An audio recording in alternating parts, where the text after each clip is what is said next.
വയനാട്ടിൽ വൻ ലഹരി മരുന്ന് വേട്ട.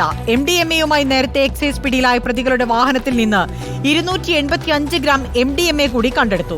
കാസർഗോഡ് സ്വദേശികളായ ജാബിർ, മുഹമ്മദ് കുഞ്ഞി എന്നീ പ്രതികൾ സഞ്ചരിച്ച വാഹനത്തിൽ നിന്നാണ് ലഹരി മരുന്ന് പിടികൂടിയത്.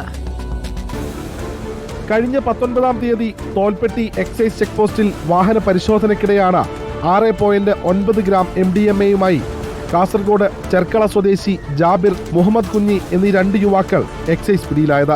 പ്രതികളെ കസ്റ്റഡിയിൽ വാങ്ങി വിശദമായി ചോദ്യം ചെയ്യുന്നതിനിടെയാണ് കൂടുതൽ MDMA വാഹനത്തിൽ സൂക്ഷിച്ചതായി വിവരം ലഭിച്ചത്.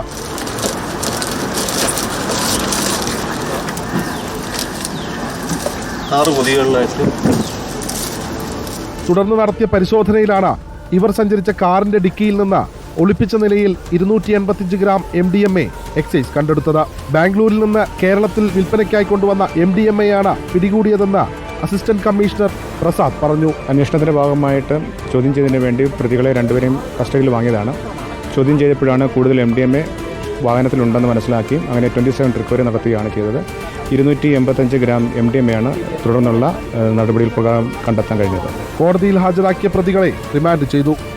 ഓപ്പറേഷൻ ക്ലീൻ സ്ലേറ്റിന്റെ ഭാഗമായി കേരളത്തിലേക്ക് ലഹരി മരുന്ന് കടത്തുന്നത് തടയാനായി അതിർത്തി മേഖലകളിൽ പോലീസിന്റെയും എക്സൈസിന്റെയും ഊർജിത പരിശോധനയാണ് നടക്കുന്നത്.